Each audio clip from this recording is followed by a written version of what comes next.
Hi, Wesley. Good rising to you. Thank you very and much. your audience. Good rising, people. Good morning. I like good rising a lot. I want to start saying that every single morning. It's better than good morning. Yeah, it is. Who wants to mourn the first thing in the morning? No, you want to rise. You want to get up. Rise. We do want to rise. You do. That's important. That doesn't happen, you got a problem. In the Recall, you play a character that is only referred to as the Hunter, a backwoods alien killer. He's no surprise a tough guy. You're kind of in classic Wesley Snipes intense tough guy mode in the film. I'm curious as to what you do to prepare yourself for a role like this. For this one, this was kind of somewhat easy. Yeah. Because the character, he's just a guy who's kind of a recluse. And, you watch Cape Fear and these kind of movies from the past, and it's easy to draw on somebody else's performance to, to copy in this one. But I was thinking, you started doing. I mean, you've been studying martial arts since you were 12 years old, and you were doing these big action movies in your 20s and 30s, and now in your 50s, is it harder? What is what harder? Doing action movies, doing the big jumps, doing the really physical roles. I think it becomes more challenging. Yeah. You gotta stay in shape.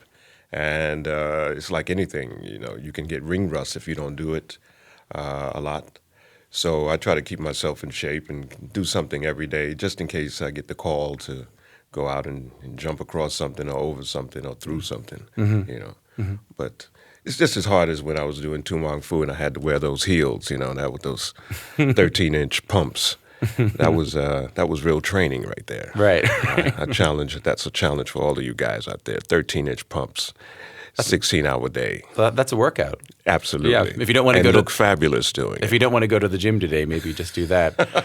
Walk around in your ladies' heels. The young actors in this film, I noticed R.J. Mitty from Breaking Bad is wonderful. Is in this wonderful. Is in this film. Gives a good performance. What's it like to work with a group of these kind of young, ambitious actors on the way up? I was. This film was shot very quickly, and my contribution was quite brief. I was only in the production for about a week. Right. So most of the stuff that you'll see me do in the film, I did within a 4 or 5 day period. Yeah. So I didn't get a chance to really work with a lot of them.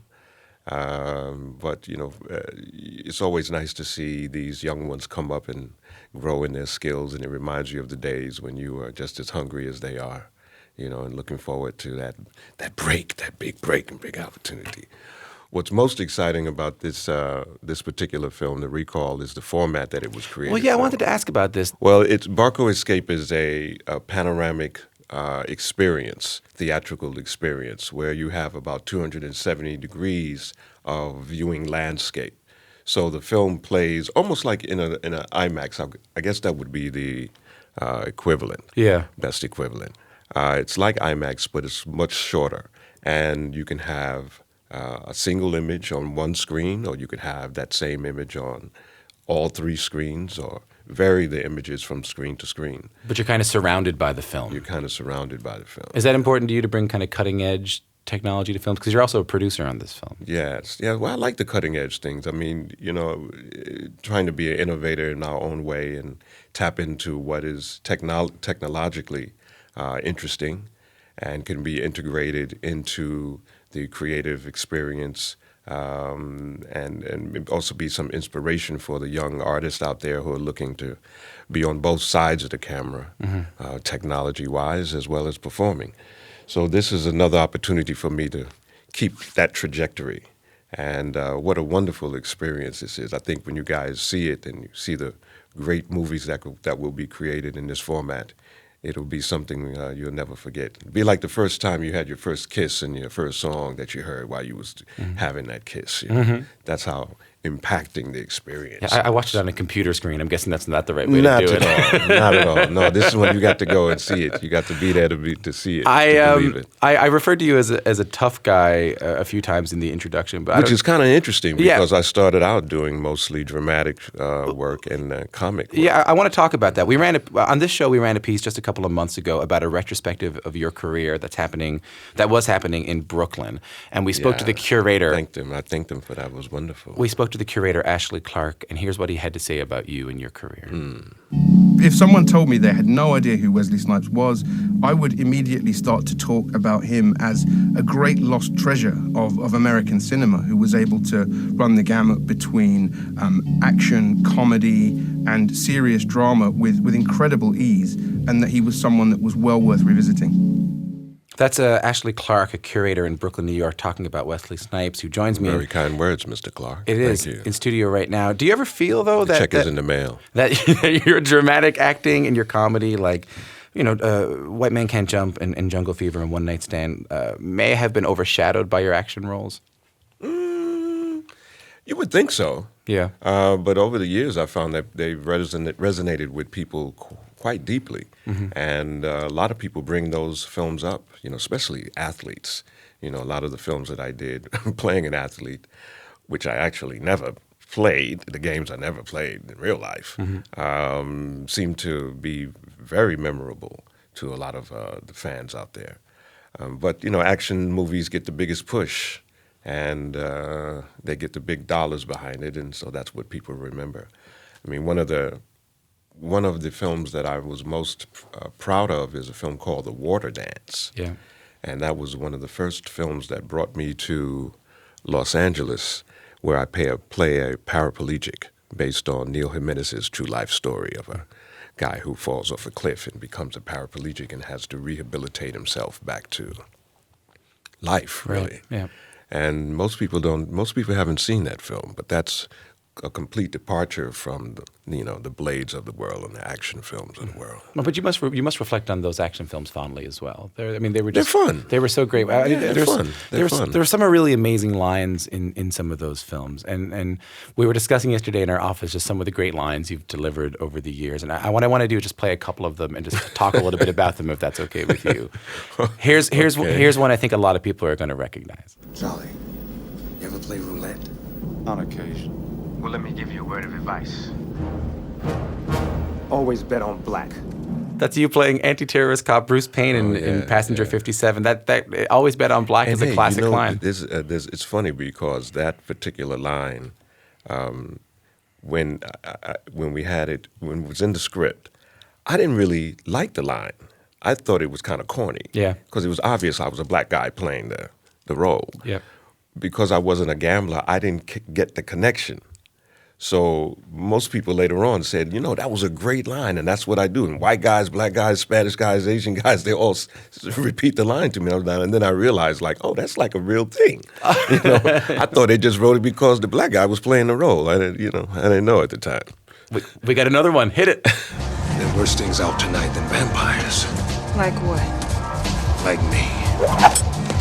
That's you and Blade swinging some serious samurai sword there. What do you hear when you listen to that? Oh, the first day of putting those vampire teeth in, and the difficulty we had talking, and how crazy it looked. Hey, because you were I had to grow. Literally, my mouth and lips had to grow around the teeth so that I could look normal.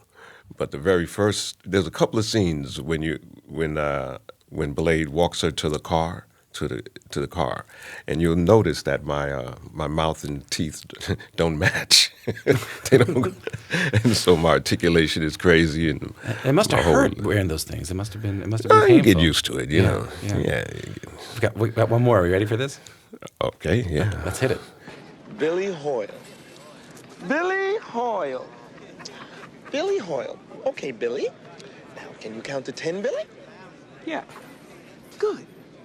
What's the score, Billy? I don't know. Then you're a chump. That's you playing Lord have mercy. Sydney opposite Woody Harrelson in White Man Can't Jump. You guys ran a basketball hustle. What do you think when you listen to that? Whew. That was a lot of fun. Yeah? A lot. It was creative fun, and it was fun being, living out my dream of being a team player with all of these true basketball players. And we played basketball every single day, almost 6 days a week, almost 12 hours a day. Mm-hmm. That was a lot of fun. And to get paid for it while you're doing it. Well, that's the dream. You can play basketball 6 to 8 hours a day. Crazy. You just got to make sure someone's paying you for crazy. it. Yeah, that was really bonded the friendship between Woody and I as well. You're listening to Q. My name is Tom Power, and my live guest right now in studio with me right now is actor Wesley Snipes, and it's such a pleasure to have him here talking about some of his older films and also talking about his new film, The Recall. One of the biggest things happening right now in the movie business is, of course, the juggernaut of the Marvel Universe. The Avengers, the Iron Man movies, Thor, but you were at the vanguard of this back in the late 90s with Blade, which was also based on a Marvel comic. When you starred in the first Blade movie back in '98, did you have any idea this whole superhero thing was going to be as big as it was? No, absolutely not. Matter of fact, most of my, and I tell this story with other times, most of the representation I had at the time were very against me doing the Blade role. Why? They considered me a classical actor and a professionally trained actor, and it was beneath the skill set. And my trajectory was to do dramatic types of roles, work my way towards getting awards, et cetera, et cetera. And what made you want to do it? Oh, because I'd never seen a black vampire that did karate before. It was real simple. All of my friends, we've never seen a cool Shaft-like vampire that did karate at the same time. Well, that brings up to do this movie. Well, that brings up an interesting point because I'm sort of stating the obvious here, but Blade is a black superhero, and the world of big superhero films and comics has been historically very white. Say it, brother. Something of Marvel especially. Preach to the cause. Preach to the truth. That's right. Tell the church, brother. But that's something Marvel has been looking to change with some of its recent comics, though the films, some say, have been lagging behind a bit. Is this something you've given any thought to?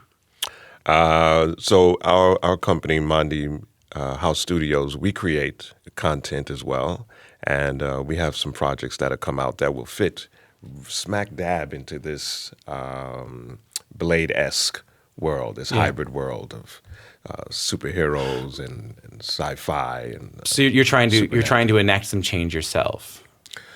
Because that's what's interesting to me is that like one of the first Marvel films. Let the change come through us being creative and doing good work. Right. Clearly, we want to employ those who are marginalized and overlooked. Mm-hmm. We want to tell stories that are overlooked and that expand the scope and reflect the true spectrum of humanity. Right. But we want to do good work. Right. At the end of the day, we don't want to just put people in because of their color and their skin tone. We want to put people in because they're good, right, and do good quality work as well. But do you see what make some money? But you know what I mean? Like you in Blade, you're the first real black superhero. And then Marvel, all these years later, is under attack. I mean, in many ways, rightly so, for only having white superheroes, and they're having to make changes. I can't help but being from Blade. You must have an opinion on that. It's a good thing. I mean, I'm happy that they're expanding the world and including more ethnicities and cultures.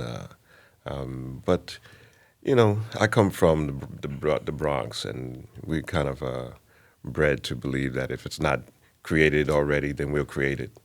If it's not being done, then we'll be the ones to do it. So that's kind of I don't spend too much time worrying about the competition. Right. It's the finals are going down, baby. The competition. The resilience and throughout your career is something I really want to talk about, and I need to mention this. That's like you said, resilience, like the capoeiristas.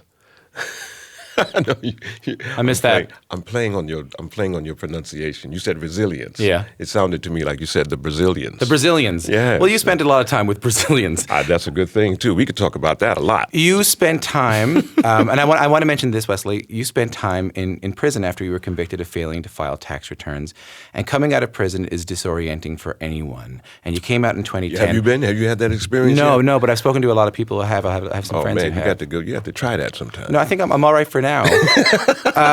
What's it like? It'll change your perspective on a lot of things, I'm quite sure. Well, what's it like making a comeback after that? Come back from where? I'm still, I it doesn't feel like a comeback to you? No, you still exist. That's a part of the story. This is one chapter in a long book, hopefully an epic, and a legacy. And if it's 2 minutes, 2 years out of a 100-year lifespan, how long was that? So do you feel like we in the media or people who are looking at it from the outside tend to make this into a narrative of Wesley Snipes on the way up, goes to jail, and then has to find himself on the way out? You feel like you've just been living your life? Absolutely. That's a part of the journey.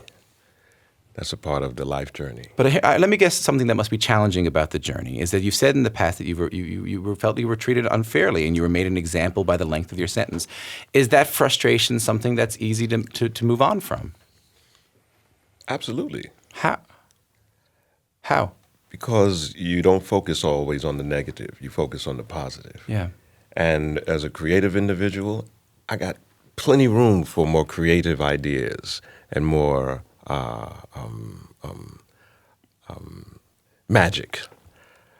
I don't have time for all of that other stuff. Where does that come from? That's a part of the spiritual training. That's part of good home rearing. You Yeah. know, good mom and dad, and good pastors and ministers, and some good martial arts instructors, and some great gurus. You know, But it has to come from within. yes, it's a spiritual thing, but you have to adopt it and you have to accept it. So, it's nice some of the strongest swords in the Japanese arsenal are put under the greatest of fire, the most intense fires. You can't get a diamond without putting that kimberlite under pressure. That's great. It forges a better man, it forges a better person and a better soul and a better spirit. Hopefully your contribution in this time that you're on earth has been a good contribution, better for humanity. You've constructed rather than destructed.